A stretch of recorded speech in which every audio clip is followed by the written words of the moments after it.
Bienvenidos una vez más a Un Día con Ángel aquí en Excelsior TV. Vamos a tocar hoy un tema que tiene íntima y estrecha relación con la educación pública en México, en todos sus niveles, desde preescolar hasta el nivel superior. Los integrantes de la CENTE desde hace muchos años han centrado buena parte de su lucha en una acusación al Estado mexicano que no tiene el mínimo sustento. Ellos dicen que es intención abierta, clara de parte del Estado de privatizar la educación en todos sus niveles. Sin embargo, vamos a ver en estos minutos que la realidad es completamente diferente.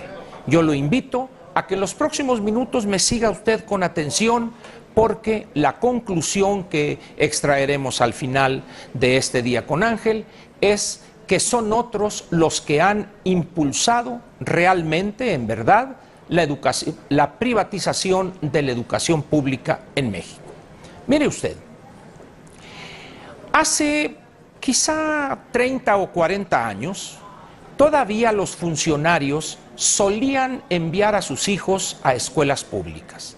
Es más, usted debe recordar, si no yo se lo informo en este momento, los últimos presidentes de la República que tuvieron una educación completa en el sistema público de educación en México fueron el doctor Ernesto Zedillo y el doctor Carlos Salinas de Gortari. Ambos, por supuesto, los anteriores era obvio, pero ellos son los últimos presidentes de la República que cursan todos los niveles de su educación en instituciones públicas. El presidente de la República, doctor Ernesto Zedillo, obtiene su licenciatura en Economía en el Instituto Politécnico Nacional, en la Escuela Superior de Economía. El presidente Carlos Salinas obtiene su título de licenciado en Economía en la vieja Escuela Nacional de Economía de la Universidad Nacional Autónoma de México. Posteriormente está el presidente Fox, graduado de la Universidad Iberoamericana. Luego tenemos al presidente Felipe Calderón, graduado de la Escuela Libre de Derecho. Es conveniente aclarar que en el caso de Felipe Calderón no pasó el examen porque intentó entrar a la Universidad Nacional Autónoma de México y no pudo hacerlo. Y tenemos hoy al presidente Enrique Peña Nieto, graduado de la Universidad Panamericana. Sin embargo, desde antes del sexenio del presidente Zedillo, ya los altos funcionarios enviaban a sus hijos a escuelas privadas. El presidente Salinas, por ejemplo, sus hijos estudiaron en el Liceo Mexicano-Japonés, y se ha llegado al extremo hoy que el senador hoy Mario Delgado, y en la anterior administración del gobierno del Distrito Federal, él era secretario de Educación y sus hijos los tenía y los tiene aún en el colegio alemán.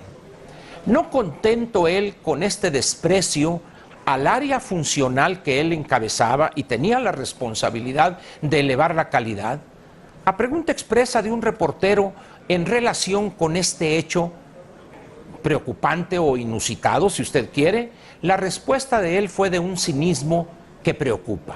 Él dijo, bueno, es que yo no quiero quitarle esos lugares a las personas que no tienen recursos, y como yo tengo recursos, pongo a mis hijos en una escuela privada. Vea usted el cinismo y también la cobardía para aceptar que él considera al colegio alemán una mejor escuela para sus hijos, una mejor educación. Vayamos ahora a lo que pasa con millones de padres de familia en el país. Y va usted a empezar a ver quiénes son los que verdaderamente han privatizado la educación superior en México y la educación pública en general. ¿Por qué un padre de familia, trabajador, empleado, un clase mediero medio, hace esfuerzos sobrehumanos, él y su esposa, buscando trabajar los dos para tener un doble ingreso? ¿Por qué hacen un esfuerzo sobrehumano, sacrificios sin fin, para tener a sus hijos en escuelas privadas? ¿Por qué ellos gastan a veces lo que no se tiene para que estudien inglés, para comprarles una computadora o una tableta?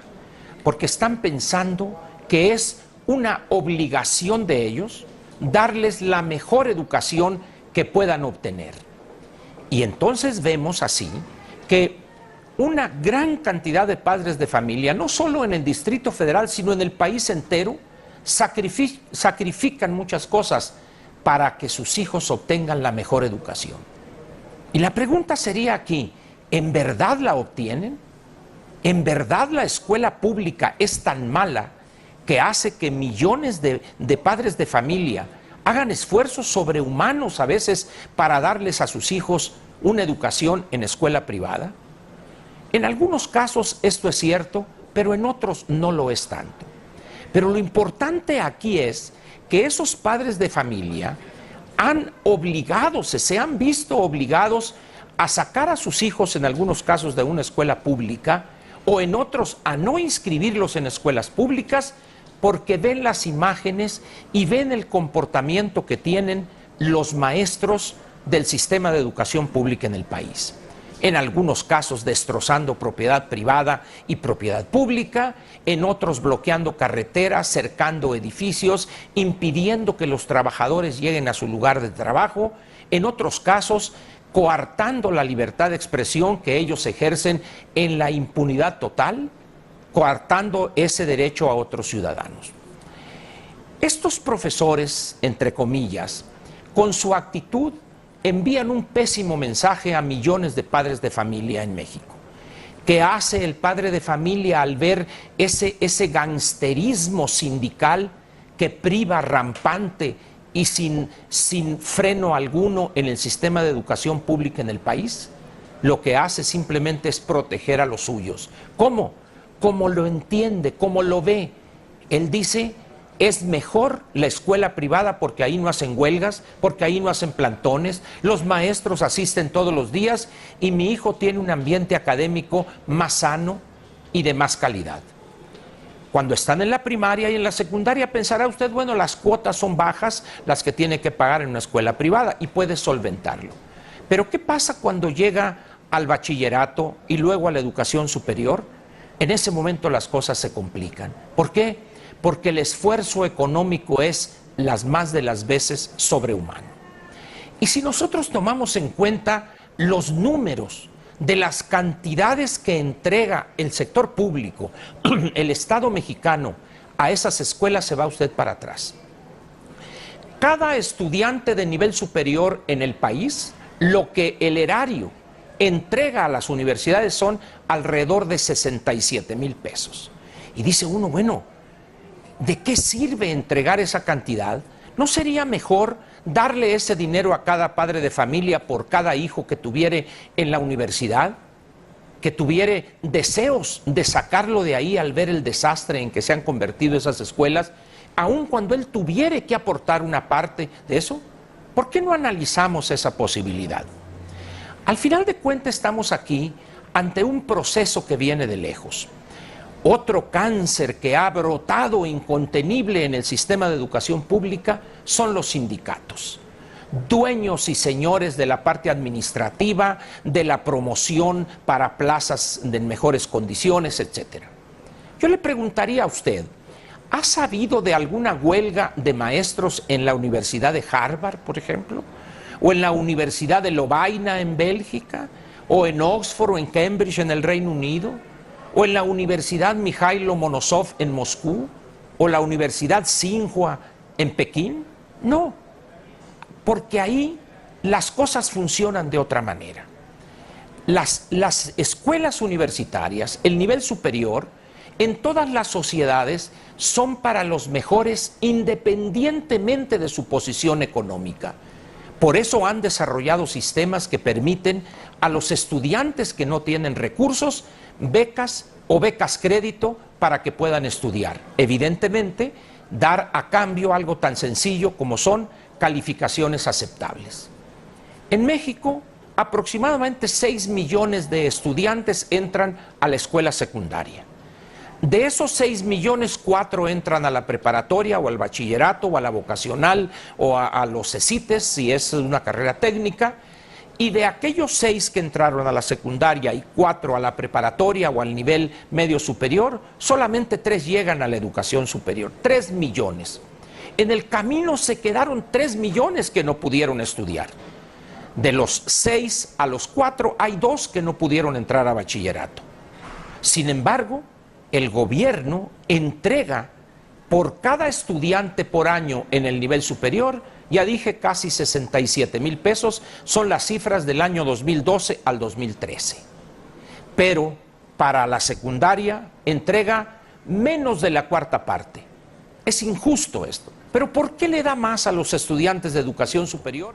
Porque ellos son los que protestan, porque le temen a la protesta política de estos estudiantes. Como los estudiantes de primaria y de secundaria no protestan, son en algunos casos unos niños, unos preadolescentes, pues ahí les damos poquito. Y eso explica que tengamos pésimas escuelas primarias, no solo en las zonas rurales, sino en las zonas urbanas, que tengamos muy malas escuelas secundarias y que tengamos regulares escuelas en el bachillerato. Por supuesto que hay excepciones. En el Politécnico sus planteles de educación media superior son de excelencia, pero eso es una gota de agua en el océano del gangsterismo que priva en una gran parte de las escuelas públicas del país. Termino diciéndole a usted, si alguien le dice hoy que esta reforma educativa y las leyes secundarias intentan privatizar la educación, usted dígale que están equivocados.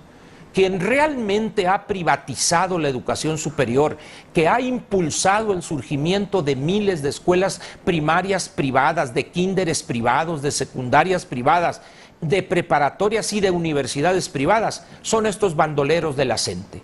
Son estos que han hecho de la educación superior, de la educación media básica, de la secundaria, la primaria y el preescolar, un botín que se reparten entre ellos mismos. No les crea.